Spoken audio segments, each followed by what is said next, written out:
오늘 새벽에 제가 말씀드렸던 내용에 이어지는 내용이에요. 그래서 오늘 새벽에 말씀드린 것의 핵심은 사실은 그 어떤 때보다도 물이 필요한 시대였고 오랫동안 가뭄이 있었기 때문에 너무나 갈급하게 물이 필요한 시대였고, 그리고 물만 있으면 더 이상 바랄 게 없겠다라고 하는 사고방식이 형성될 수밖에 없는 그런 상황이었는데, 놀랍게도 엘리야는 아합 왕에게 또 바알 선지자들에게 하늘로부터 각자 신에게 기도해서 하늘로부터 불을 내리는 신이 우리가 섬겨야 될 우리의 하나님임을 객관적으로 입증받도록 하자, 이런 식으로 제안을 했습니다.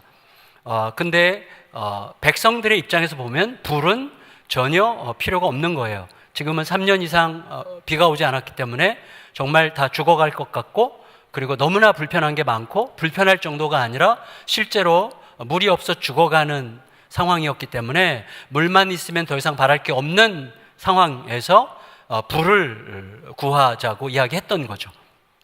그래서 뭐라고 말씀드렸습니까? 물은 우리의 절대적 필요고, 지금 이 필요가 절대성을 갖게 됐기 때문에 하나님 이상으로 소중한 무엇이 되었죠. 그래서 백성들의 상태가 내 필요를 채워주지 못하는 신이 도대체 나에게 무슨 소용이란 말이냐 라고 이제 생각하게 만드는 상황이 생긴 거죠. 그러나 그 상황에서 엘리야는 놀랍게도 우리의 필요가 그렇게 중요할지라도 우리의 필요보다 더 중요한 것은 하나님과 생명의 관계다.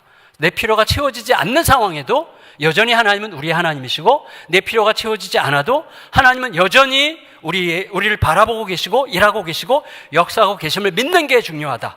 그거를 객관적으로 우리가 확증하기 위한 POC가 불이었죠. 그러니까 불은 우리가 절대 필요하지 않는 거예요. 다만 불이 내린다는 것은 하나님이 아신다는 증거고, 보신다는 증거고, 우리의 삶에 개입하신다는 증거죠. 그래서 불을 구하기로 했는데 불이 내렸어요. 그리고 모든 엘리야가 그 재물에 쏟아부었던 물을 전부 다 핥아서 하나도 남기지 않고 싹 핥아 갔어요. 그러니까 우리들의 모든 필요를 다 가져가셨어요. 그때 어떻게 됐습니까? 엘리야가 이제 아침에는 여기 얘기를 못했는데, 엘리야가 바알 선지자들을 전부 다 죽이죠. 그러니까 사람들에게 허위 신앙을 조장해서 하나님을 제대로 바라보지 못하고 오히려 내 필요가 하나님 역할을 대신하게 만들었던 바알 선지자들을 전부 다 죽입니다. 그러고 나서 어떻게 되죠? 하늘로부터 큰 비가 내리는 거예요. 감당할 수 없는 비가 그때 내리기 시작하는 거죠. 이게 하나님의 역사죠. 하나님은 그런 식으로, 그래서 하나님이 원하시는 것은 큰 비를 주시는 게 목적이 아니라 우리가 비가 없는 상황에서도 사실은 하나님이 내 필요보다 훨씬 더 중요하시고, 하나님이 계시면 물이 있으면 좋겠지만 물이 없는 상황에서도 여전히 하나님은 나의 하나님이시고, 나의 삶에 여러 가지 결핍과 환난과 고통이 있지만 그럼에도 불구하고 하나님은 여전히 살아계시고 나의 삶에 개입하시고 나를 바라보고 계신 하나님이시고, 그 하나님을 내가 놓치지 않는 한 나는 절대 망하지 않을 것입니다 라는 믿음이 우리의 삶에 일어나기를, 견고해지기를 기대하시는 게 하나님이 기대하시는 바죠. 왜냐하면 그 사람은 어떻게 되죠? 만일에 비가 먼저 왔어요. 그럼 어떻게 되죠? 또 비가 안 오면 또다시 물만 있으면 더 이상 바랄 게 없겠어라는 종교, 물이 절대화되는 상황이 또다시 반복되겠죠. 그러나 내 존재가 바뀌었어요. 물이 있거나 없거나 불편하지만 힘들지만 여전히 하나님 앞에 나는 견고하게 서 있는 존재가 되기 때문에 모든 상황에 내가 견딜 수 있고 이겨낼 수 있고, 그리고 끝까지 내가 하나님 앞에서 신실함을 지켜 주님과의 생명의 관계가 결국은 모든 삶의 승리의 비밀이라는 사실을 입증할 수 있는 사람이 되는 거기 때문에 하나님의 목적은 환경의 변화가 아니라 존재의 변화다. 이걸 우리가 생각할 수 있는 거죠. 그래서 하나님은 결국 우리의 존재가 바뀌기를 기대하시는 거죠. 자, 근데 중요한 건 뭐냐면 또다시 문제가 생기는 거예요. 아까 우리 장로님 산 넘어 산이라고 하셨는데, 진짜 어떤 문제가 지나가면 또 문제가 있고 또 문제가 있죠. 그러니까 그리고 아까 우리 센터장님들 우리 모임 할 때도 그런 질문을 했죠. 언제까지 우리가 결과를 과연 제대로 볼 수 있는 건가? 우리는 이 땅에 살아가는 동안에 내가 기대하는 완벽한 결과는 아마 계속해서 보류될 가능성이 굉장히 많습니다. 왜냐하면 우리는 스스로 만족하는 순간 성장을 멈추기 때문이에요. 우리는 내가 이제 다 됐어, 이 정도면 됐어 라고 생각하는 순간 우리는 더 이상 질문하지 않습니다. 아이들이 언제부턴가 부모에게 질문하는 것을 멈출 때부터 사실은 진정한 의미에서 성장이 멈추는 것일 수도 있어요. 그래서 하나님은 끝없이 하나님 앞에 질문할 수밖에 없는, 고통 속에서는 질문할 수밖에 없죠. 욥은 모든 걸 가진 사람이었어요. 욥은 부족한 게 없는 사람이었습니다. 영적으로나 물질적으로나 현실적으로 사람들과의 관계 속에서 전혀 부족함이 없는 사람이었지만 하나님은 공연히 욥의 삶에 고난을 허락하시죠. 전혀 욥의 입장에서는 쓸모없는 고난이에요. 의미를 알 수 없는 고난이에요. 그리고 전혀 이유를 알 수 없는 고난입니다. 근데 그 이유를 알 수 없는 고난 속에서 계속 분투하는 동안에 욥이 욥기 19장에서 어떤 고백을 하죠? 내게 이런 정말 이해가 안 되는 이 상황에서 나에게 내 모든 사정과 형편을 아는 중보자가, 나의 변호사가, 내 편 되시는 분이 하늘에 계시지 않다면 이 모든 일은 의미가 없는 일이야. 그러니까 나는 지금 이해할 수 없지만, 죽고 싶지만, 그러나 하늘에 내 변호사가, 내 중보자가 계시다는 사실을 나는 믿겠어. 내가 죽어서라도 믿을 거야. 그리고 내가 그분의 얼굴을 보게 되는 날 나는 그분의 얼굴이 절대로 낯설지 않게 될 것을 믿어. 왜냐하면 내 모든 고난의 시간에 나와 함께 하셨던 분이 바로 그분이셨다는 사실을 그제서야 내가 알게 될 것이기 때문에 이런 믿음의 고백을 하는 거예요. 엄청난 성장을 하는 거죠. 그러니까 욥에게도 성장이 필요했던 거죠. 완전한 인생 같지만 성장이 계속해서 필요한 거죠. 그러니까 완전함은 없어요. 우리가 하나님 앞에 갈 때서야 그게 내 안에 어떤 의미인지가 깨달아지겠지만 그때까지는 계속해서 성장해 가는 과정이 필요합니다. 자, 근데 엘리야가 성장하지 않기로 결정했어요. 그 증거가 뭐냐면 갈멜산에서 이제 바알 선지자, 아세라 선지자들을 전부 다 물리치고 이겼어요. 승리했어요. 그러면 어떻게 됐겠습니까? 모든 백성들 안에서 영적인 지도가 이제 스피리추얼 맵이 엘리야를 중심으로 돌아가게 되어 있어요.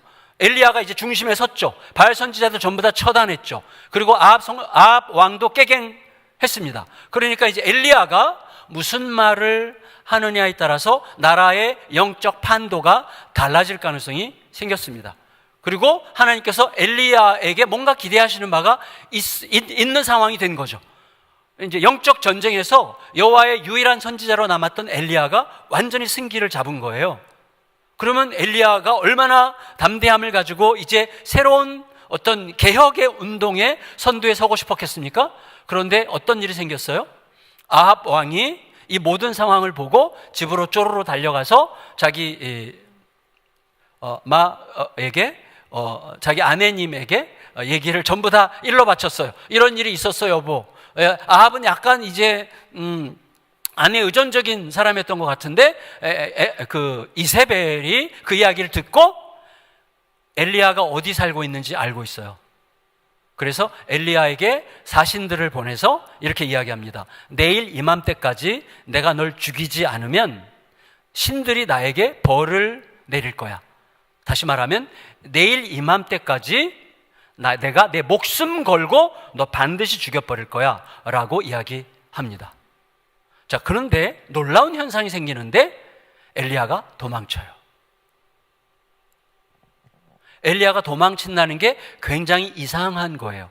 왜냐하면 갈멜산에서 영적 전쟁을 벌일 때 이미 엘리야는 목숨을 내놓은 사람이에요.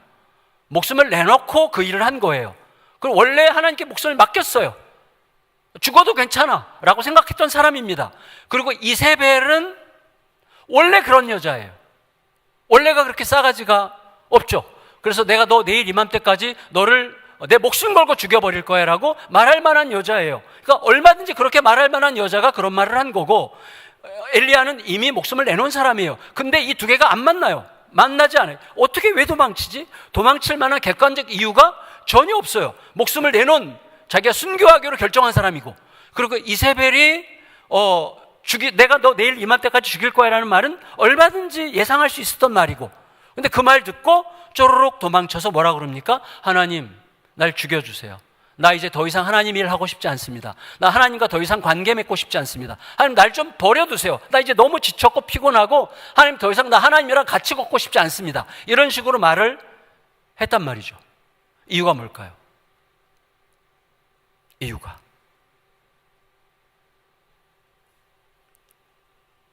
네, 이렇게 이유가 뭐지? 라고 하는 표정을 지으셔야 돼요.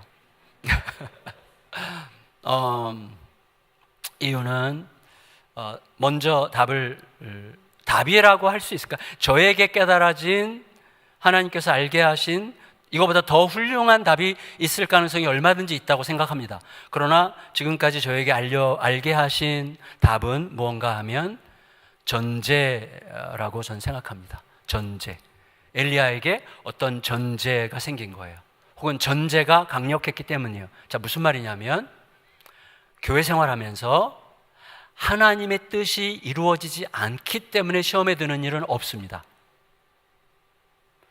하나님의 뜻이 이루어지지 않으면 그건 하나님의 책임이죠.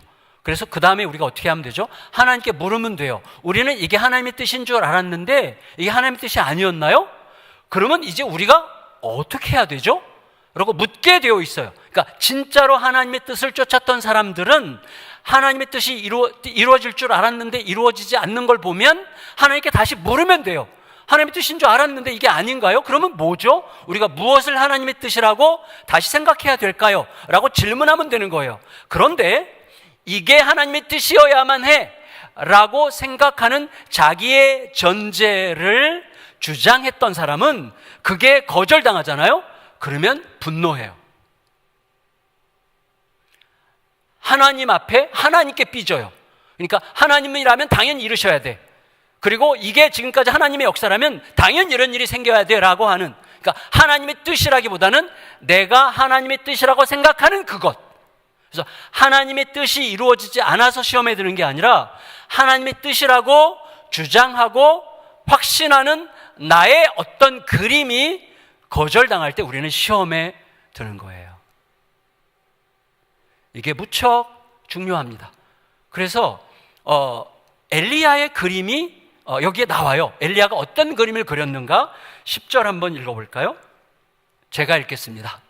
여기 없죠? 제가 읽을게요. 자, 엘리야가 대답하되, 잘 들어보세요.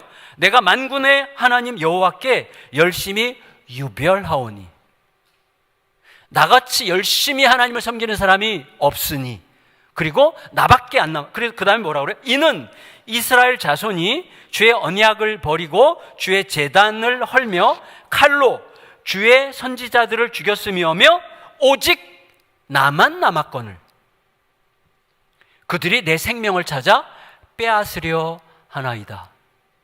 이게 엘리야의 그림이에요. 엘리야의 자기 전제예요. 이건 하나님의 생각이 아니에요. 자기가 생각하는 지금 영적인 구도예요. 자, 다 잡혀 죽었고 나 하나 남았고 나처럼 목숨 걸고 이렇게 열심을 내는 사람이 없는데 나마저 죽으면 이 나라는 도대체 어떻게 된다는 거야? 하나님, 나 죽으면 도대체 어떻게 하실 생각이에요? 나 없이 뭐 하실 수 있겠어요? 뭐 이런 식의 생각을 자기도 모르게 가지게 된 거예요. 무엇 때문에? 갈멜산에서 엄청난 승리를 했기 때문이에요. 갈멜산에서 엄청난 영적 승리를 하고 나니까 딱 뭐가 생긴 거예요? 자기도 모르게. 엘리야도 어쩔 수 없어요. 엘리야도 어쩔 수 없이 사람이에요. 자기도 모르게 내가 굉장히 중요한 사람이 됐어요. 그래서 모든 게 나를 중심으로 돌아갈 수밖에 없는 상황이 됐다는 것을 알아요. 그래서 나밖에 안 남았다고 확신해요. 그리고 나처럼 열심히 있는 사람이 없다고 확신해요. 그리고 나 죽으면 이 나라는 여호와의 신앙은 이제 더 이상 없어 라고 생각한 게 엘리야의 그림인데, 이세벨이 자기를 죽이겠다고 하니 이 그림이 허물어졌어요. 갈멜산 전쟁에서 승리했을 때, 야, 이제 드디어 개혁이 시작되겠구나 라고 생각했는데 개혁은커녕 자기를 죽이겠다고 왕실이 들고 일어나니까 완전 실망. 하나님, 도대체 이게 뭡니까? 갈멜산에서 도대체 그 승리라는 것 도대체 어떤 의미가 있습니까? 나 죽으면 끝인데 라고 생각하기 때문에 삐져서 도망친 거예요. 여러분, 꼭 우리가 알아야 됩니다. 엘리야가 하나님의 뜻을 구했더라면 이렇게 질문하는 게 정상이죠. 갈멜산에서 승리했어요. 바알 선지자들 전부 다 처단했어요. 근데 이세벨이 자기 죽이겠다고 사신을 보냈어요. 그러면 엘리야가 하나님의 뜻을 구하는 사람, 요 상황에서 자기 전제를 앞세우지 않고 하나님의 뜻을 구하려고 했다면 엎드렸을 거예요. 도망치지 않고 엎드려서, 하나님, 이세벨이 내일 이맘때까지 저를 죽인답니다. 제가 어떻게 하면 될까요? 라고 물으면 되잖아요. 그렇죠? 물었다면 엘리야는 굉장히 중요한 두 가지 사실을 하나님으로부터 들었을 거예요. 첫째, 이거예요. 엘리야야, 이세벨은 너 못 죽여. 이세벨은 널 절대로 못 죽일 거야. 왠 줄 알아? 너를 죽일 생각이었으면 너가 어디 사는지 아는데 군사를 보내서 널 죽이면 되지. 군사를 보내지 않고 사신을 보내잖아?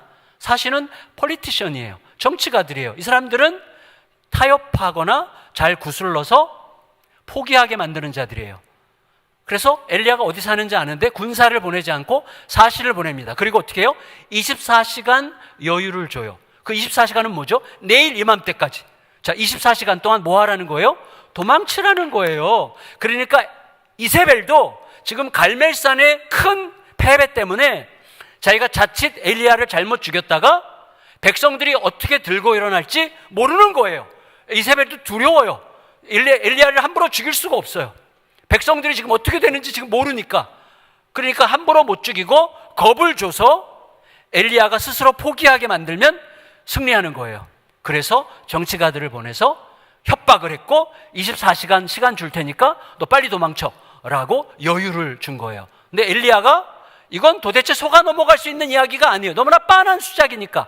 그런데 그 빤한 수작에 넘어가요. 여러분, 신천지 얼마나 엉터리예요? 하나님의 교회 얼마나 엉터리예요? 말도 안 돼요. 그런데 그렇게 똑똑한 사람들이 다 넘어가요. 여러분, 옛날에 제가 어떤 대학원, 일반 대학원에 다닐 때에 학생회관 앞에 맨날 그 조희성이라는 사람이 있어요. 영생교 교주. 그 사람이 직접 학교 앞에 와서 학생들을 모집했어요. 영생할 수 있습니다 써놓고 자기 사진 크게 걸어놓고 거기 가부좌를 하고 앉아가지고 가만히 있어요. 그럼 사람들이, 어떤 친구들이 와서 이게 뭐예요? 이렇게 물어보면 설명을 해.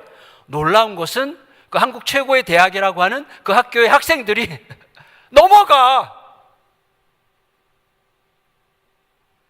이건 논리적으로 설명이 안 되는 거예요. 뭐냐면 사람이 욕심이 들어가잖아요. 사람이 굉장히 유치해지고 단순해지고 아무것도 아니에요. 사실은 아무것도 아니에요. 아무리 똑똑해도요, 욕심이 들어가면 사람이 매우 단순해집니다. 엘리야가 엄청난 영적 승리를 거뒀지만 자기 전제가 생겼어요. 나밖에 안 남았어. 나 죽으면 끝이야. 이 나라의 운명은 나 죽으면 끝이야. 근데 지금 나를 죽인다니? 근데 하나님은 아무런 조치가 없는 것 같은데 이게 어쩌자는 거지? 나 이제 더 이상 하고 싶지 않아. 이제 나 지쳤어. 더 이상 하나님이랑 이 길을 걷고 싶지 않아. 나 이제 이 길에서 완전히 지쳤어. 끝났어. 이렇게 생각하고 도망쳐서 하나님 차라리 저를 죽여주세요. 이렇게 되는 거예요. 그러니까 말도 안 되는 짓을 하는 거예요. 말도 안 되는. 왜요? 자기 전제가 생겼기 때문입니다. 자기 그림이. 우리의 삶에서도 우리가 자주 넘어가는 이유가, 자주 넘어지는 이유가 그거예요. 어떤 사람에 대해서 자꾸 그림을 그리잖아요. 그러니까 이런 거죠. 목사라면 이래야 돼, 신자라면 이래야 돼, 교회라면 이래야 돼라는 게 당연히 있죠. 당연히. 그러나 신자의 폭이 얼마나 넓습니까? 교회의 폭이 얼마나 넓습니까? 우리가 생각하는 교회는 우리가 평생 태어나서 자라서 경험한 몇 개의 교회의 경험이 전부예요. 이 세계에는요, 교회가 얼마나 많은데요. 그리고 얼마나 다양한데요. 하나님이, 우주의 주인이신 하나님이, 여러분, 우리에 대해서, 그래서 우리는 성경 말씀을 기준으로 계속해서 하나님의 크심을 배워가는 게 중요해요. 그러려면 질문이 끊어지지 않아야 됩니다. 계속해서 질문이 끊어지지 않아야 돼요. 그런데 어느 순간부터 이 정도면 됐어라는 생각을 하는 순간부터 묻지 않아요. 그리고 문제가 생깁니다. 제가 오늘 새벽에 제 둘째 딸 이야기 잠깐 드렸죠. 자, 둘째 딸의 문제로 저는 저의 자녀 교육의 문제가 해결된 줄 알았어요. 근데 그 다음에 더 큰 산이 기다리고 있었으니 셋째 따님께서 더 큰 산이었어요. 셋째 따님은 그런데 제가 최근에 인천에 있는 어떤 교회에 이제 갔는데 그 교회 목사님이 자기 고민을 이야기하셨어요. 목사님, 인천에 있는 그 교회에서 이분이 태어났어요. 그 교회에서 자랐어요. 그리고 그 교회에서 청년부 시절을 보내면서 그 교회에서 결혼했어요. 그리고 이제 강남에 있는 한 대형 교회에서 부목사 생활하다가 이 교회가 목사님이 무슨 일이 생기면서 이 교회가 자기 교회 출신, 자기 교회에서 태어난 목사님을 담임 목사님으로 청빙을 했어요. 그러니까 이분은 너무나 영광스럽죠. 내가 태어나고 자란 교회에 담임 목사로 부임하는 게 엄청 부담도 되지만 너무나 영광스러웠어요. 그래서 이제 아내는 조금 반대했어요. 왜냐하면 거기 시어머니, 시아버지가 그 교회에 지금 장로님, 권사님이셔.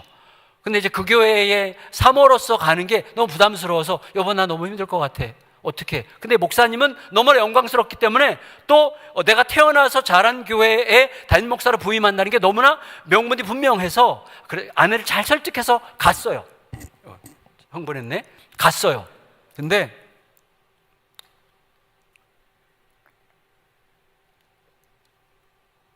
간 다음에 문제가 생겼습니다.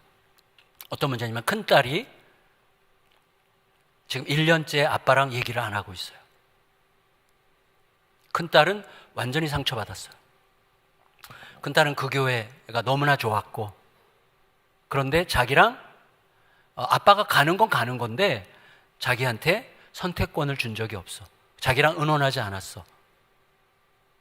그러니까 목사님이 아차한 거예요. 사실 뒤늦게 아차했어요. 근데 딸과 의논하고 이제 고등학교 1학년짜리 딸과 의논하고 이렇게 했어야 되는데 그런 과정, 이제 이 명분이 너무나 크고 하나님께서 부르신다. 이 목사들에게 이제 큰 명분, 하나님이 부르신다. 하나님의 일, 교회의 청빙, 이게 너무나 중요하니까 거기를 그냥 간 거예요. 근데 딸과는 깊은 논의를 안 했어요. 그러니까 딸이 상처를 받았어요. 근데 목사님이랑 이야기를 하다가 저도 똑같은 상황이었다는 사실을 제가 알게 됐습니다. 저희 개척할 때요, 저희 막내딸에게 묻지 않았어요. 그때 초등학교 3학년인가 4학년인데 야, 아빠가 이제 개척하려고 하는데 너 여기 친구들이 여기 다 있고 너 여기 생활이 참 좋아하는 것 같은데 어떨까? 너를 여기, 너 초등학생이어서 여기 혼자 두고 갈 수는 없을 것 같은데 어떡하지? 라고 어차피 따라가더라도 묻기라도 했었어야 됐다는 사실을 제가 알게 됐어요. 이 딸은요, 저희가 대화하면서 무슨 생각했는가 하면 우리 둘이 같이 앉아서, 마주 앉아서 같이 회개했어요. 우리도 모르게 전제가 있는데 어떤 전제냐면 목회, 담임 청빙, 그리고 어떤 명분, 하나님 나라, 교회, 이런 목회자들에게는 굉장히 거창한 명분들이 있잖아요. 그 명분의 무게가 우리 아이의 그 아이의 세계도 있잖아요. 그 아이, 자기가 다니는 초등학교, 자기 친구들, 자기가 정들었던 교회, 이런 자기의 세계가 있는데 이 세계보다 목회자의 세계가, 아빠의 세계가 훨씬 더 무겁고 중하고 우선적이라고 나도 모르게 전제했기 때문에 나의 이 명분이 있는 선택 때문에 이 아이는 자기의 세계가 허물어졌던 거예요. 그날 저희 둘이서 그 자리에서 식당에서 밥 먹으면서 확인한 게 뭐냐면 우리의 너무나 큰 실수는 내가 담임 목사가 된다는 사실, 개척한다는 사실, 그리고 하나님께서 부르셨다는 어떤 사실로 인해서 반드시 거쳐가는 게 훨씬 더 바람직한 어떤 것들을 당연히 생략해도 될 것처럼 생각하는 전제가 우리도 모르게 생길 수 있다는 사실을 알게 됐어요. 그래서 내가 가지고 있는 세계, 목사로서 담임 목사로 역할을 시작하고 개척을 하고 이런 거대한 거창하고 의미심장하고 그리고 굉장히 어떤 중요한 어떤 선택들이 있지만 이 무게와 따라와야 되는 우리 아이의 인생의 자기 세계의 무게가 차이가 없다고 생각해야 된다는 사실을 저희가 깨닫게 됐어요. 여러분, 지금 엘리야의 컴플렉스라는 것은요, 뭐냐면 자기가 생각하는 자기의 세계가 하나님이 생각하시는 게 무엇인지를 묻지 않도록 할 만큼 중요했어요. 하나님은 이 상황에서 어떻게 생각하십니까? 라고 물어야만 되는데 묻기 싫어질 만큼 내 세계가 중요했어. 그래서 내 세계, 내가 생각했던 세계가 허물어지는 게 너무나 싫기 때문에 하나님께 질문하는 것도 싫어요. 근데 하나님께 질문했더라면 첫째, 이세벨이 절대 죽일 수 없다는 사실을 알았을 것이고, 두 번째, 엘리야 하나만 남은 게 아니라는 사실을 알았을 거예요. 우리도 다 알고 있죠. 우리는 결론으로 엘리야 말고도 7,000명을 하나님이 남기셨어요. 하나님께 물었더라면, 엎드려서 물었더라면, 엘리야야, 너 하나뿐이 아니야. 너의 동역자들이 많이 있어. 너가 알지 못하는 7,000명을 내가 남겨놨다. 그러니까 너무 외로워하지 마. 힘들어하지 마. 그들과 협력할 수 있는 길을 한번 찾아봐라. 뭐 이렇게 말씀하셨겠죠. 그랬다면 엘리야도 엘리사처럼 공동체를 시작할 수도 있었겠죠. 자, 이게 중요해요. 하나님께 묻지 않는다는 것. 묻지 않는 이유는 뭐죠? 내 전제가 생겼기 때문인 거죠. 내 전제. 이게 너무너무 무서운 거죠. 너무너무 무섭습니다. 그래서 여러분, 제가 전에 유튜브를 보는데 유튜브에서 제목이 어떤 분에 대한 다큐멘터리인데 제목이 이렇게 나왔어요. 연기밖에 몰랐는데 라는 제목이었어요. 이분이 옛날에 사극 드라마에 많이 나왔던 탤런트인데요. 정말 사극 드라마에 많이 딱 보면 아실 거예요. 옛날에 뭐 김종서로도 나오고 막 그랬어요. 네, 유명한, 얼굴 보면 딱 아실 만한 배우인데, 근데 이분이 자기는 연기에 몰두하느라고 연기밖에 모르고 진짜 열심을 다해서 살았는데 그 사이에 아내가 바람피고 도망쳐가지고 인생이 이제 그때부터 나락으로 떨어졌다. 뭐 이제 이런 다큐멘터리인데 제가 그걸 가만히 보면서 이런 생각했어요. 연기밖에 몰랐는데가 아니라 아내 입장에서는 연기밖에 몰랐기 때문이죠. 아내 입장에서는 남편이 연기밖에 몰랐어요. 그러니까 남편 입장에서는 자기의 본분에 최선을 다한 거지만 누군가의 최선은 또 누군가에게는 최악이 될 수도 있는 거죠. 나의 최선이 누군가에게는 최악이 될 수 있는 거죠. 저로서는 최선을 다해서 믿음으로 개척한다고 했지만 우리 딸에게는 그게 최악이었던 거예요. 근데 물을 겨를도 없었어요. 왜? 이게 너무나 크니까. 이 전제가 너무나 크니까 이 아이에게 물을 겨를도 없었어요. 나중에 사과하긴 했지만 너무 늦었어요. 정말 나중에 진짜 미안해지더라고요. 나도 모르게 내가 생각하는 나의 세계가 너무나 중요하고 크기 때문에 다른 것을 생각할 겨를도 없어. 심지어 하나님께 묻고 싶지도 않아져요. 아까 제가 말씀드렸죠? 진실로 우리가 하나님의 뜻을 쫓아가는 사람은 어떤 상황에서도 끝까지 하나님 앞에 묻게 되어 있습니다. 그러나 하나님께 더 이상 묻고 싶지 않은 사람은 이유가 뭐냐면 하나님의 뜻을 추구했기 때문이 아니라 이게 하나님의 뜻이어야 돼 라고 만든 나의 전제가 거절당했기 때문에 우리는 시험에 드는 거예요. 제가 자주 삐지는 이유는 바로 그래서입니다. 정영락 목사님이 웬만하면 안 삐진다고 사모님이 증거하셨는데 그건 자기 전제가 덜 있기 때문이라고 이렇게 추켜 세우면서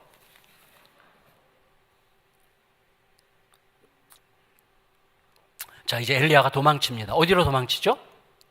로뎀나무.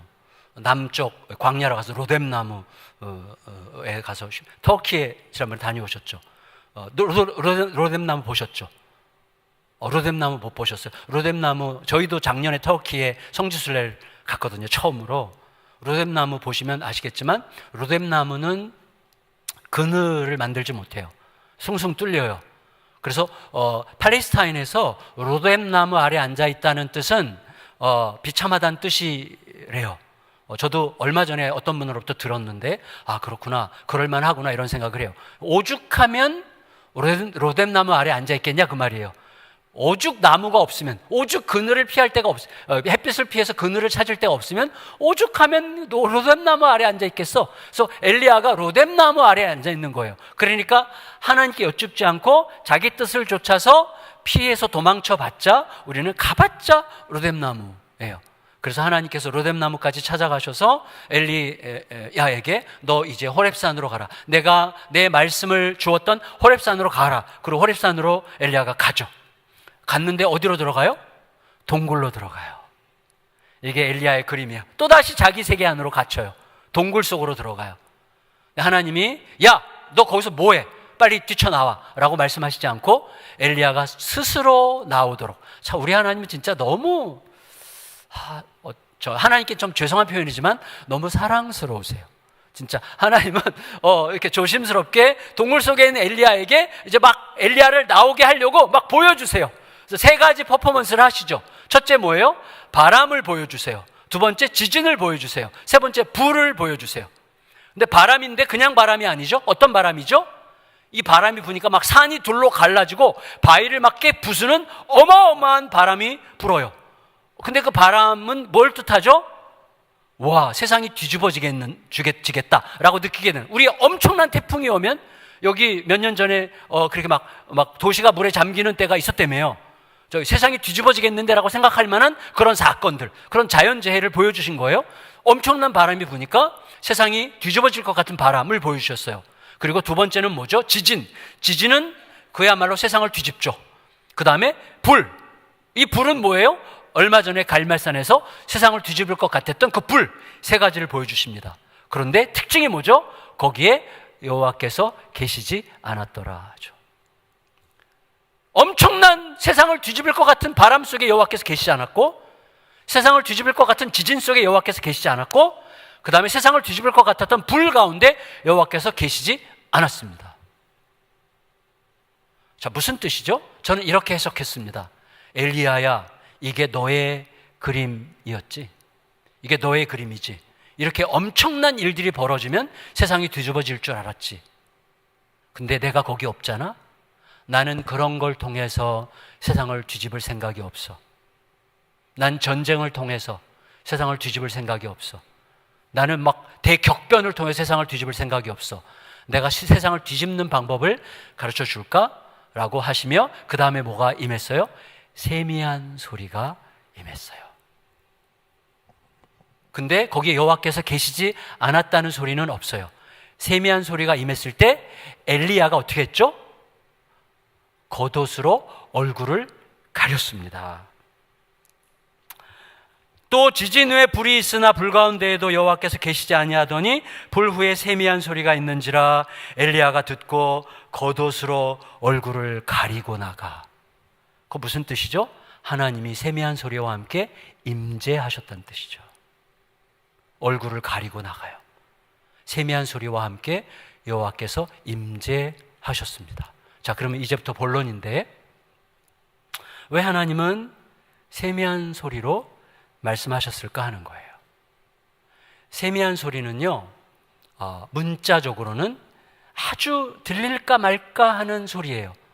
그러니까 이게 소리인지 침묵인지 모르겠는, 다시 말하면 이렇게 표현하면 딱 맞는데, 내 영혼이 극도로 고요하지 않으면 들리지 않는 소리로 하나님은 임재하셨어요. 하나님은 왜 그렇게 하실까 하는 거죠. 하나님은 왜 그렇게 하실까? 이게 무척 중요합니다.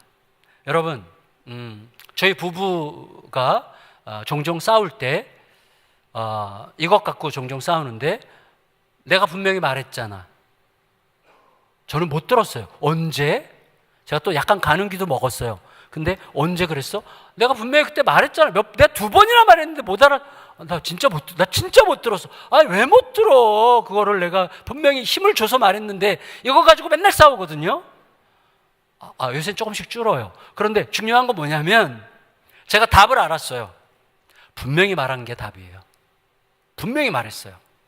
근데 답이 또 하나가 있어. 분명히 못 들었어요. 둘 다 답이에요. 자, 아내가 말한 거 맞아요.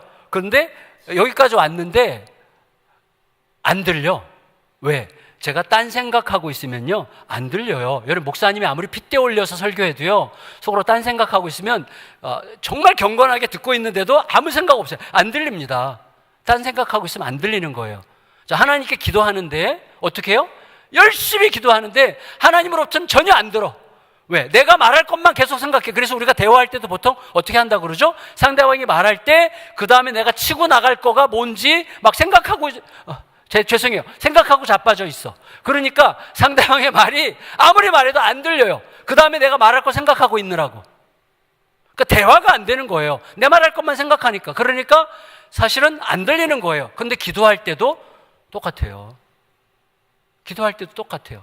옛날에 하영조 목사님이 그렇게 설교하신 적이 있는 거 제가 들은 적이 있는데, 우리들이 하나님 앞에 기도할 때 맨날 하나님 이 상처, 그 박 집사가 준 상처, 김 집사가 준 상처 너무 힘듭니다. 그리고 하나님 앞에 새벽에 나와가지고 이 상처 저 상처 끄집어 내놓고, 하나님 이것 좀 보세요. 너무 억울해요. 너무 힘들어. 이것 좀 어떻게 하면 좋겠어요. 막 울고 기도해요. 하나님 좀 해결해 주세요. 막 기도한 다음에 어떻게 해요? 기도 끝나면 다시 다 보따리 싸가지고 다시 이렇게 간직하고 돌아간대요. 상처를 다시 싸매고 간다는 거예요. 왜? 묵상하려고. 그래서 주야로 상처를 묵상해. 이 상처 이렇게 해서, 이거 그냥 상처를 누가 주면 안 받으면 되잖아. 근데 우리는 누가 상처를 주면 주려고만 해도 받아. 그래서 저 사람 줄 것 같아. 그럼 이미 상처를 받아. 그러니까 우리는 그런 식인 거죠. 하나님 앞에 다 내려놓고도 사실은 다시 다 주섬주섬 싸가지고 가는 거예요. 안 들어요. 하나님께 듣지 않아요. 이게 우리들의 굉장히 큰 문제죠. 그러니까 무슨 말이냐면, 우리가 내 속에 있는 모든 나의 소리, 아까 말씀드린 것처럼 엘리야가 만든 자기 소리, 자기의 어떤 전제, 자기 그림이 다 깨부서져서 하나님, 사무엘처럼 말씀하옵소서 주의 종이 듣겠나이다 라고 아주 영적으로 고요해져서 주님께서 무슨 말씀을 하시든지 간에 순종할 준비가 되어 있는 상태 속에서만 들릴 수 있는 방식으로 하나님을 말씀하신다는 거예요. 왜? 하나님이 큰 소리로 말씀하시면 우리는 금방 하나님의 뜻을, 내 욕망을 이룰 수 있는 도구로 쓸 수 있는 아주 영악한 존재들이기 때문에, 하나님은 우리의 모든 전제가 부서질 때, 그게 뭐예요? 고난이죠. 고난이 오면 매우 가난해지죠. 그리고 내 모든 전제와 그림이 부서지죠. 하나님, 더 이상 할 게 아무것도 없습니다. 하나님이 시키시는 것은 뭐든지 하겠습니다. 그 상태까지 기다리시는 거죠. 그 상태까지. 그 상태에만 들릴 수 있는 소리로 하나님께서 우리에게 말씀하시는 거예요. 여러분, 우리는요, 저에게 성도님 중에서도요, 한 분이 한 번 고백하셨어요. 목사님 설교가 6개월 동안 안 들렸대요. 너무나 다행이죠. 6개월 후에라도 그 말을 하니까. 6개월 동안 안 들렸대요. 왜요? 그랬더니 제가 6개월 전에 로비에서 어떤 집사랑 막 얘기하고 있는데, 목사님 분명히 지나가면서 나랑 눈을 마주쳤거든요. 쌩까시더라고요. 그래서 목사님 분명히 봐놓고 모른 척하고 지나가가지고 시험에 들어서, 뭐지? 나한테 뭐 기분 나쁜 일이 있나? 저분이 왜 저러지? 그러면서 막 속으로 복잡하게 생각하느라고, 보세요. 당연히 목사님은 나랑 눈을 마주쳤으면 반갑게 인사해야 돼 라고 생각한 자기의 생각이 깨졌기 때문에 시험에 든 거예요. 그러면 저를 진짜로 생각해 준다면 와서 물어보면 되잖아요. 목사님 분명히 말했는데, 그때 저를 분명히 보셨는데 왜 그냥 못 본 척하고 지나가셨어요? 그럼 그랬어요? 분명히 봤을 거예요. 아마 제가 분명히 봤을 텐데 아마 못 봤을 거예요. 저는 그렇게 얘기했을 거예요. 분명히 봤죠. 분명히 봤어요. 봤지만 못 본 거예요. 지금 화장실이 급한데 마주쳐도 안 보이는 거예요. 그거는 우리 그럴 때 있지 않습니까? 분명히 봤는데 못 보는 거예요. 똑같은 거예요. 들었지만 못 들어요. 하나님의 음성은 들리는데 못 들어요. 하나님은 계속 말씀하시는데 못 들어요. 왜? 내 속에 내 전제, 내가 원하는 무언가가 꽉 차 있기 때문이죠. 그래서 빌립보서 4장 6절에서 사도 바울 선생님이 이렇게 말했습니다. 아무것도 염려하지 말고 오직 모든 일에 기도와 간구로 너희 구할 것을 감사함으로 아뢰라 그랬어요. 자, 무슨 말이죠? 너희 구할 것을 아뢰기 전에 뭐부터 해야 돼요? 염려하지 말아야 돼요. 왜 그렇죠? 염려는 시끄러운 거기 때문이에요. 염려를 이렇게 정의할 수 있어요. 염려는 내가 내 자신과 나누는 부정적인 대화예요. 내가 나랑 대화해요. 어떤 방식으로? 부정적인 방식으로. 이거 안 되면 큰일 나는데, 이거 안 되면 나 망하는데, 이거 안 되면 이번에 진짜 큰일 나는데 어떡하지? 막 계속해서. 이게 염려예요. 근데 왜 염려하죠? 이렇게 돼야 되기 때문에. 이렇게 안 되면 어떡하지? 이렇게 안 되면 큰일. 이런 전제가 있기 때문에 염려하고, 염려하기 때문에 시끄러워서 하나님이 아무리 말씀하셔도 못 듣는 거예요. 여러분, 제가 1990년대 초에 아주 오래전이죠. 오래전에 동아일보를 보는데 컬럼에 세계적인 3대 테너 중에 제일 탁월하다고 전 느끼는데 루치아노 파바로티의 데뷔 30주년 기념 공연이 런던에서 있었어요. 혹시 그 기사 보신 분들 계실지 모르겠는데 그때 한 12만 명 정도가 그 엄청나게 큰 공원에 모였대요. 근데 그날 합실이면 엄청난 소나기가 내렸어요. 사람들이 전부 다 우산 쓰고 나가서 이제 파바로티가 나오기를 기다리고 있는데 갑자기 연주가 쫙 시작이 되면서 이제 파바로티가 등장을 했는데 그 순간 모든 청중이 우산을 접었대요. 빗줄기가 우산에 부딪히는 소리가 시끄러워서 파바로티의 연주를 제대로 못 들을까 봐 전부 다 우산을 접고 비를 맞으면서 들었대요. 제가 그때 그 장면을 생각하면서 울컥하더라고요.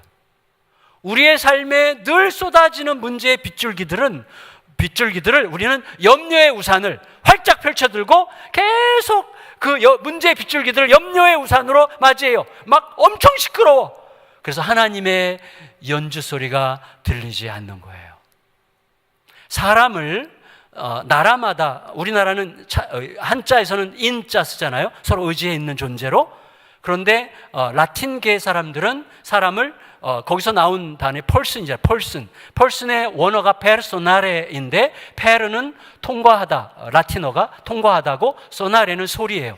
사람은, 라틴 계통의 사람들은 사람을 소리를 통과시키는 존재라고 봤어요. 다시 말하면 그 안에 어떤 소리가 있느냐가 그의 발걸음을 결정하는 거죠. 그 속에 어떤 소리가 있느냐. 내 안에 염려와 근심과 두려움과 불안의 소리로 가득 찬 사람은 그 소리를 따르게 되어 있어요. 그래서 너무나 시끄럽기 때문에 하나님이 아무리 말씀하셔도 그냥 걱정 근심하다가 가는 거예요. 아무리 기도하면서도. 주님 이미 승리하셨습니다. 주님은 이미 모든 것을 이루셨습니다. 저는 더 이상 싸울 게 없습니다. 그러므로 주님, 저는 오늘 모든 걸 잃어도 상관없습니다. 다만 제가 원하는 것은, 다만 내 비는 말 내 구주 예수를 더욱 오늘 주님을 더욱더 사랑하게 해주시고 오늘 주님이 저에게 원하시는 그것을 행하는 하루가 되게 하여 주시옵소서. 그것으로 저는 너무나 충분합니다. 그 생타가 될 때 하나님의 속삭이시는, 그 하나님의 그 속삭이는 음성이, 세미한 소리가 그제서야 들리게 되는 거죠. 이게 너무너무 중요합니다. 너무너무 중요해요. 여러분, 결국 아무리 실망스러운 현실이라도 그 현실보다 훨씬 크신 하나님께 귀를 기울여서 하나님의 말씀하심에, 말 걸어오심에 대답할 줄 아는 방식의 삶이 우리 삶에 자연스럽게, 소위 우리들의 그걸 뭐라 그러죠? 아비투스, 초대교회를 일으킨 힘, 인내의 발효라는 책에서 알렌 크라이더가 얘기한 아비투스, 그냥 생각하지 않고도 자연스럽게 기쁘게 그 행동이 나오는 자연스러운 습관이 되는, 거룩한 습관이 되는 그런 과정이 매우 필요합니다. 근데 이걸 우리의 삶에 그럼 어떤 방식으로 적용을 해야 될까요? 제가 경험한 이야기인데요. 이 이야기를 잠깐 말씀을 드릴게요. 제가 안산동산교회 부교육자일 때 아까 낮에 잠깐 말씀드렸던 헨리 블랙캅이라는 분이 쓴 하나님을 경험하는 삶을 저의 삶에 적용하고 싶어서 엄청나게 막 몸부림을 했던 시기가 있는데, 그 기간에 이제 권사님들 모임을 제가 이제 인도하게 되었습니다. 제가 담당하고 있는 지역에 권사님들이 이제 한 20명 정도 동그랗게 앉아가지고 한 분 한 분씩 기도 제목을 쭉 얘기를 하시라고 했습니다. 그런데 성희 권사님이라는 분이 이렇게 얘기했습니다. 목사님, 저는 기도 제목을 그냥 혼자서 조용히 기도하랍니다. 그러셨어요. 왜요? 제가 지금 40년째 기도하고 있는데 아직도 응답이 안 되고 있어서 이제는 기도 부탁하는 것도 좀 너무나 좀 부끄럽고 또 이제 좀 지쳤고, 그래서 그냥 혼자 조용히 기도할게요. 그랬어요. 그래서 조금 생각해 보니까 금방 알겠더라고요. 남편 기도예요? 그랬더니 어떻게 하셨어요? 그러시더라고요. 그래서 어떻게 알긴요, 40년째 응답 안 되는 기도가 남편 기도밖에 더 있겠냐고. 그랬더니 권사님이 목사님 하면서 이제 막 하소연을 하는 거예요. 남편이 김영수 선생님인데, 이분이 영어 선생님, 고등학교 영어 선생님 출신인데, 원래부터 교회를 조금 안 좋아했는데, 이제 어떤 계기들에 의해서, 그리고 텔레비전에서 목사들이 사고친 이야기들 나올 때마다 이분이 진짜 좀 성질이 막 굉장히 급한 분이기도 하고, 아주 막 하여튼, 신앙인들을 싫어하는 분이에요. 특히 목사들을. 그래서 텔레비전에 가끔이라도 이렇게 목사에 대한 부정적인 뉴스가 나오잖아요. 그러면 진짜 여지없이 죄송합니다. 실제 그다쳐 저 목사 새끼들 진짜 저거 다 어떻게 쓸어버려야지. 막 목사들을 막 저주를 막 퍼붓는데요. 그러니까 이 권사님이 교회 가는 것도 너무너무 싫어하고 너무너무 미워하고, 그래서 교회 좀 그딴데 왜 가냐고 계속 그러고. 그러니까 이 남편과 함께 나란히 앉아서 예배 드려보는 게 꿈인데 이게 어떻게 안 된다고. 대체 저도 지금 아무것도 안 보이고 어쩔 줄 모르겠어요. 그래서 이제 권사님들과 같이 손잡고 우리 함께 주님께 한번 여쭤봅시다. 그리고 하나님은 항상 말씀하시기를 기뻐하시는 분이시니 우리가 욕심 없이 전지 없이 아마 조용히 기도해 봅시다. 하나님께서 뭐라 하시는지 우리 한번 마음속에 듣고자 한번 애를 써면서 한번 주시는 감동대로 한번 서로 이야기해 봅시다 했어요. 그래서 한참을 기도한 다음에 쭉 이야기하면서 나온 결론이 이거였어요. 권사님, 오늘부터 하나님 우리 남편 구원해 주세요 라고 기도하지 않기로 합시다. 이게 결론이었어요. 40년 동안 기도했는데 응답이 안 됐으면 40년 동안 그렇게 기도했기 때문에 응답이 안 된 거 아니냐. 하나님이 무능해서 응답하시지 않은 게 아니잖아요. 그러니까 그렇게만 기도했으니까 40년 동안 응답이 안 된 거지. 그러니까 기도를 좀 바꿔봐야지. 어떻게 기도해요? 그러면 그래서 하나님 우리 남편 구원해 주시옵소서라고 하나님께 명령하지 마세요. 그리고 하나님께 질문하십시다. 하나님, 저희 남편 구원하시는 게 주님의 뜻입니까? 라고 질문하자고 했어요. 그러면 하나님이 아니 라고 대답하실 리가 있겠냐. 하나님 우리 남편 구원해 주시기를 부탁드립니다. 그런데 주님, 과연 우리 남편 구원 받는 게 주님의 뜻일까요? 그때 주님이 No, 니네 남편 절대 구원 못 받아, 이렇게 말씀하신 하나님이 아니시다. 하나님이 당연하지 라는 마음을 주실 거다. 그러면 확신이 생긴다. 확신. 왜? 하나님으로부터 들었으니까. 그 확신 위에서 이렇게 기도해라.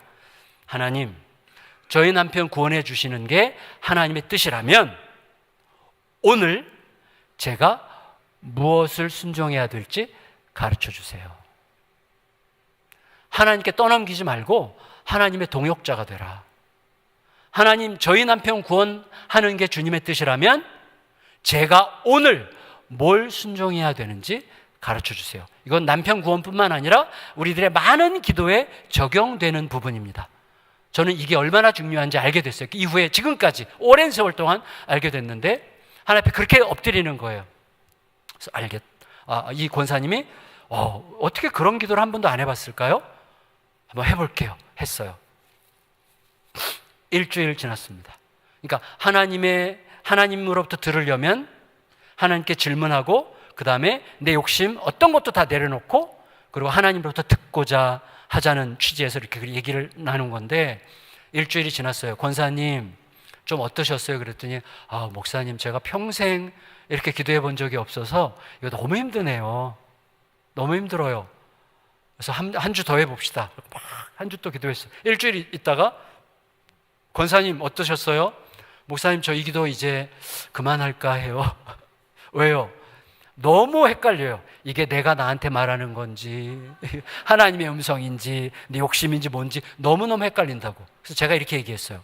권사님, 실수하면 좀 어때요? 지금 하나님의 뜻을 따라 우리 남편 구원하는 거룩한 일을 위해서 기도했기 때문에 하나님께서 주시는 감동인지 아닌지 우리가 알 수 없는데 일단 내 생각 같아도 그냥 해보시라고. 죄송해요. 흥분했어요. 해보시라고. 그러면 우리 하나님은 우리가 하나님의 뜻대로 하려다가 실수한 것까지도 아시기 때문에 그 실수조차 바꾸어서 선으로 갚으실 수 있는 하나님이라는 사실을 믿으십시다. 아멘?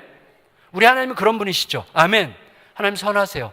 그래서 그게 나쁜 일이 아닌 한 하나님의 뜻대로 순종하려다가 실수했으면 그 실수조차 하나님은 선한 일로 바꾸실 수 있는 능력의 하나님이시죠. 여러분, A랑 B가 있는데 A랑 결혼하는 게 주님의 더 가까운 뜻일 수 있지만 내가 그래서 B랑 결혼했으면 이제 저주를 받아야 됩니까? 아니죠. B랑 결혼했어도 여기서 하나님, 제가 B랑 결혼했지만 하나님의 뜻이 A였던 것 같은데 아무리 생각해도, 근데 B랑 결혼 이왕 했으니 이어서부터 이제 어떻게 하면 좋을까요? 그러면 이 결혼 생활이 더 아름답게 해주실 수 있는 이게 섭리라고 하죠. 하나님의 섭리.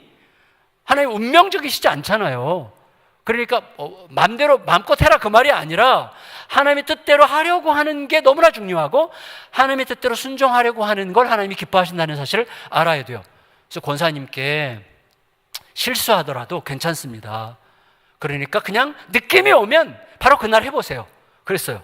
그 다음 주 수요일 날 권사님이 저를 보고 막 뛰어오셨어요. 목사님, 네, 드디어 오늘 새벽에 하나님이 이거 진짜 하나님이 주신 감동 같아요. 그래요? 너무 반가워서 어떻게 하나님께서 뭐라 그러셨어요? 그랬더니 우리 하나님께서 우리 정갑신 목사님 모시고 우리 남편을 같이 만나라고 하셨어요. 그래서 하나님께서 저의 순교의 날을 잡아놓으시고 이제 저를 가게 하셨어요. 그래서 그날 바로 순종해야죠. 그래서 수요일이었는데 오후에 바카스 한 박스 사가지고 갔습니다.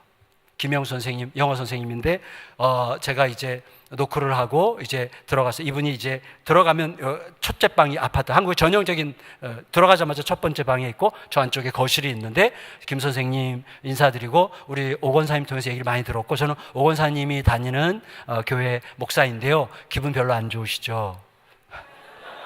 김 선생님 목사 별로 안 하신다는 거 제가 알았는데 그래도 너무나 뵙고 싶어서 왔으니까요. 잠깐만 시간 내주실 수 있을까요? 잠깐만이면 됩니다. 그리고 제가 거의 끌다시피 모시고 거실로 나갔는데 이분이 때리진 않으셨어요. 그리고 이제 거실에 딱 앉았어요. 그래서 이분과 대화의 접촉점을 찾아야 되니까 저희 아버지 실패한 이야기, 저한테 이복 여동생이 있어요. 이복 여동생. 이것 때문에 제가 제 아버지를 용서 못하고 40세에 돼서야 용서할 수 있었는데 어쨌거나 이 아픔의 이야기를 말씀드리고 이런 고통이 우리에게 있었고 이렇게 어려움 속에서 여기까지 왔는데 예수 그리스도가 왜 답인지를 내가 알게 됐다. 뭐 이런 얘기를 하기 위해서 막 이제 밑밥을 막 깔았어요.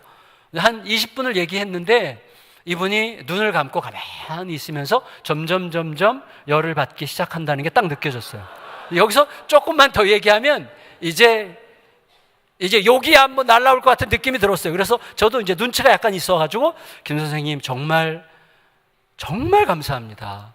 목사를 그렇게 싫어하시는데 목사가 와서 얘기하는데 이렇게 인내하고 20분이나 들어주셔서 너무너무 감사합니다. 진짜로 감사합니다. 그리고 제가 온 김에 잠깐 기도하고 가도 될까요? 그랬더니 이 김 선생님이 눈 딱 감은 채 맘대로 하시오 그러더라고요. 제가 놀라워요. 성령의 은혜가 임했어요. 그때 제 가슴 속에 주님, 이분이 저에게 맘대로 하라고 했습니다. 맘대로 하겠습니다. 그래가지고 손을 잡고 어깨동무를 했어요. 어깨동무하고 손을 잡고, 그러니까 이분이 맘대로 하라고 그랬으니까 가만히 계시더라고요. 손을 잡고 진짜 간절히 기도했습니다. 진짜 간절히. 이분의 인생을 축복하고 하나님 없이 살아온 모든 날들에도 이분이 평안을 누리며 살아오고 계셔서 감사합니다. 이분이 교회를 미워할 수밖에 없도록 교회가 이렇게 크게 잘못을 많이 한 것에 대해서 회개합니다. 주님, 부디 이분이 예수 그리스도를 만나게 된다면 지금까지 살아왔던 70평생의 인생보다 남은 인생이 훨씬 더 거룩하고 복되고 아름다울 수 있다는 사실을 경험할 수 있도록 은혜를 베풀어 주시옵소서. 예수님의 이름으로 기도합니다. 진짜 한참을 기도했어요. 아멘 하고 나서 김 선생님, 제가 더 와도 될까요? 그랬더니 이분이 마음대로 하시오 그러더라고요. 제가 3번인가 4번을 그 가정 방문을 더 하고 가을 새생명 초청잔치에 오셨어요. 그러니까 이게 이분의 가정의 사건이 된 거예요. 제가 그 이후로 굉장히 큰 용기를 얻게 됐어요. 하나님은 분명히 들으시는구나. 하나님은 분명히 보시는 거예요. 중요한 것은 무엇이냐면 내 영혼이 고요해지고 오직 하나님뿐이라는 사실이 나에게 진짜가 되는 순간, 내 어떤 전제, 하나님 지금 내 욕심이 없습니까? 아침에 제가 고백했던 것처럼 내 존재를 증명하려고 하는 욕망이, 우상이 저에게 없습니까? 인정받으려는 우상, 안전하려고 하는 우상, 내가 통제하려는 우상, 이게 없습니까? 하나님, 저는 하나님이 어떻게 하시든지 다 맡길 준비가 되어 있을까요? 이 기도를 하면서, 이래서 제가 성찰을 그렇게 강조하는 거예요. 계속 내 마음을 성찰하면서 내 안에 나도 모르게 또아리를 틀고 있는 우상은 없는지 이걸 계속 들여다보면서 하나님께 기도하고 또 기도하고 기도하는 가운데 하나님께서 알게 하시는 거죠. 그래서 그 상황에서 하나님이 들려주시는 소리들이 있어요. 아주 고요한 중에 하나님께서 용기를 주시고, 하나님이 주시는 소리들은 왜 굉장히 샘플해요. 샘플. 어떤 용기를 주시는가를 이제 내일 믿음 이야기하면서 여러분과 나누어 보려고 합니다. 바라기는 우리 귀한 교회 와서 저는 진짜 너무 행복해요. 한빛교회가 이런 교회인 줄 진짜 몰랐고, 이번에 정말 알게 돼서 한국 돌아가서 얘기를 많이 하게 될 것 같아요. 그리고 이게 약간 그 입심이 있거든요. 그것도 제가 이제 후배 교육자들에게 말할 기회가 굉장히 많은데, 니네들 한빛교회 꼭 가봐라 얘기할 것 같아요. 여러분, 이 귀한 교회에서 정말 부디 하나님의 세미한 소리와 함께 날마다 하나님께서 구체적으로 우리들의 삶에 개입하시는 은혜를 늘 깊이 누려가시는 복된 은총 가운데 거하시기를 예수님의 이름으로 축원합니다.